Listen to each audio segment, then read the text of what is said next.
Welcome Tarnished. In this video, we'll become overpowered in 30 minutes, grabbing the Poleblade earlier than it was ever possible, and pairing this together with the Winged Sword Insignia for incredible damage on successive attacks. And well, successive attacks, that's all the Poleblade does. The weapon art is incredible, turning you into a Giga Boss Bully, just slashing things left and right. And yes, you can't get staggered out of this once started. 4 steps to turn you into an absolute monster, including the weapon, armor, the insignia, and 100,000 free runes. We have to start as a bandit because we want the high amount of arcane, and the Poleblade will need you to boast 19 arcane anyways. Important, as a keepsake, I like to take the Fanged Im Ashes. They make every boss fight so much more easy and fun because they do bleed together with your Poleblade bleed. Now we're starting at the gatefront side of Grace after you picked up Torrent. And from here, 2 items you want to pick up. First, there's a Somber Smithing Stone 1 located at the end of the bridge down the road. And right next to that Somber Smithing Stone, on top of the hill where the Jesus dude stands, there is a Pickled Fowl's Foot for 30% bonus runes. After picking up those 2 items, you turn around and you head into the ravine below you. In that ravine, you will be invaded by Bloody Finger Nereus. You can try killing him yourself, or you wait for Yura to be summoned and Yura will help you killing him. It helps a lot to just spam your light attack and be close to him because you can just slash him into pieces with that dagger. Now, after killing him, you get Reduvia. Reduvia is insane. You can straight up wield it, and the weapon art is fantastic to kill anything.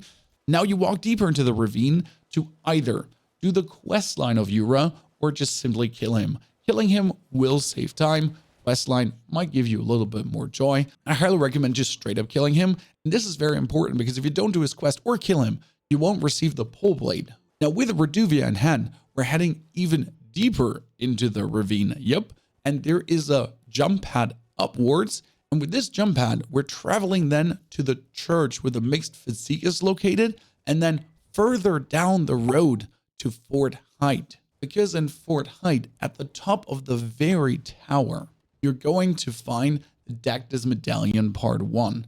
And that medallion will 100% be needed to progress to the Poleblade. Grabbing this medallion, teleport back to the church where you found the mixed Physik. And here is a teleporter hidden behind the church. Yes, that teleporter takes you straight to Kaled. And from this location on, right just down south, over the bridge until you see the ginormous tree.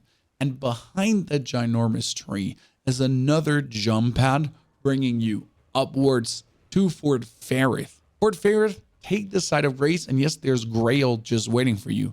Before you start attacking that, go into Fort Faroth. In Fort Faroth, you run in, go up the ladder, pick up the second part of the Dectus medallion, and then you're just jumping down to pick up the seal.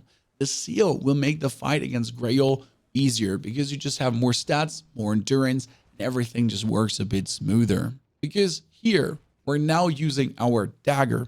And don't forget to swap your flask charges from heal all over to mana. Yes, you only want mana as much as possible here. Then you're going to walk very close to Grail's leg and just start using the weapon art. This will take you roughly 1 minute and 30 seconds.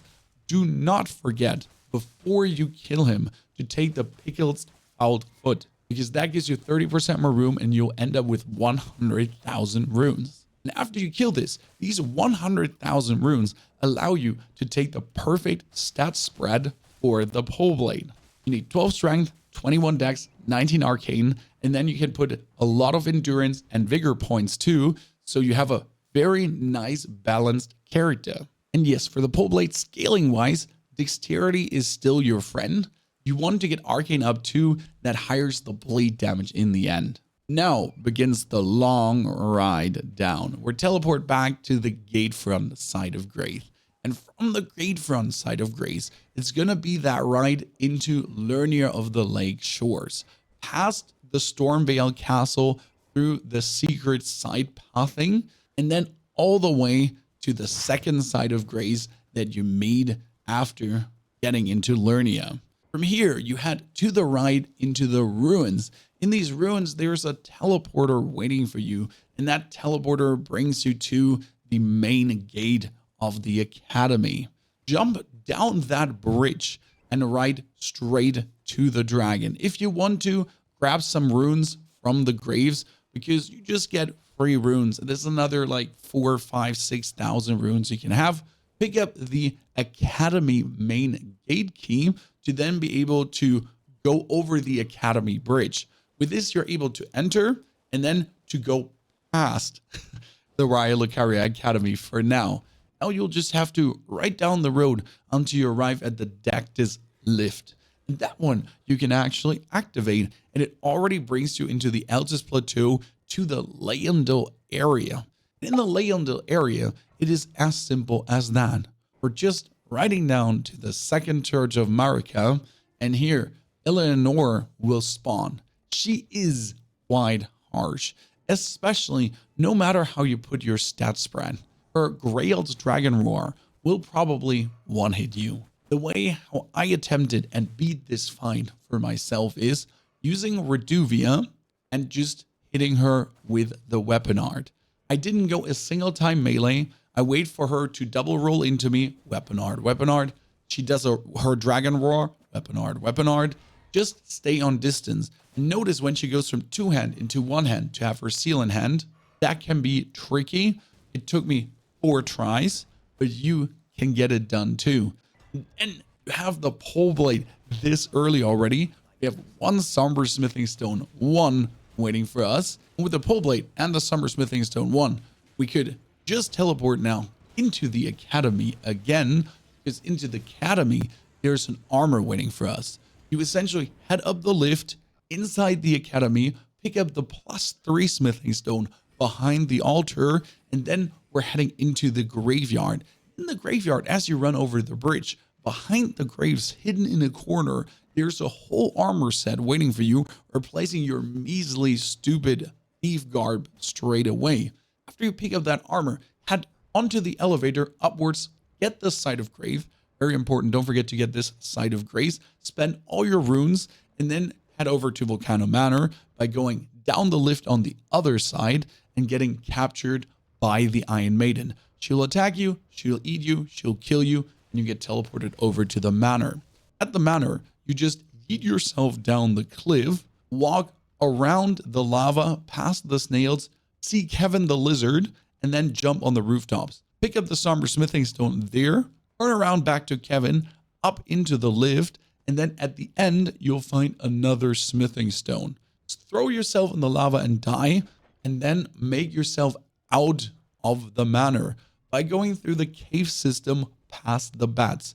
It's a pretty simple route. You just have to roll a bit, jump a bit, make sure that you don't get burnt by lava or eaten by snails. And then as you reach the Site of Grace, rest, and you can teleport out of the Manor again. Now we have Somber Smithing Stone 1, 3, 5, and 6. 2 and 4 is missing.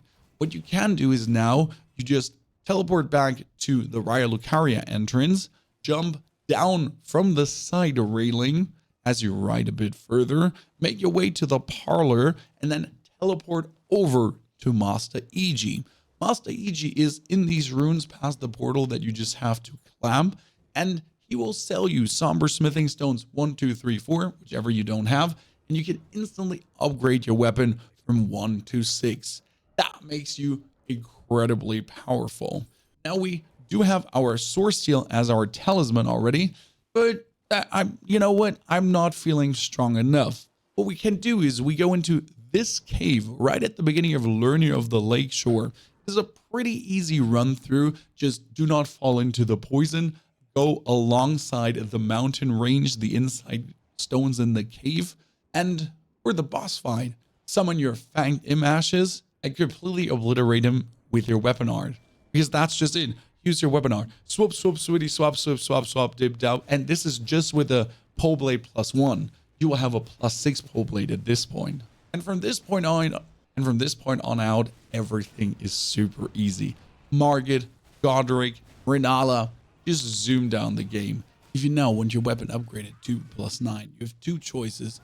First, you could go back to the Volcano Manor with the skip that we did before and kill the Godskin Noble to get +7 down there. Or you would follow this video and do the Farum Azula warp and instantly get yourself a +7, 8, and 9 from Khalid. Easy clap. Go Slain.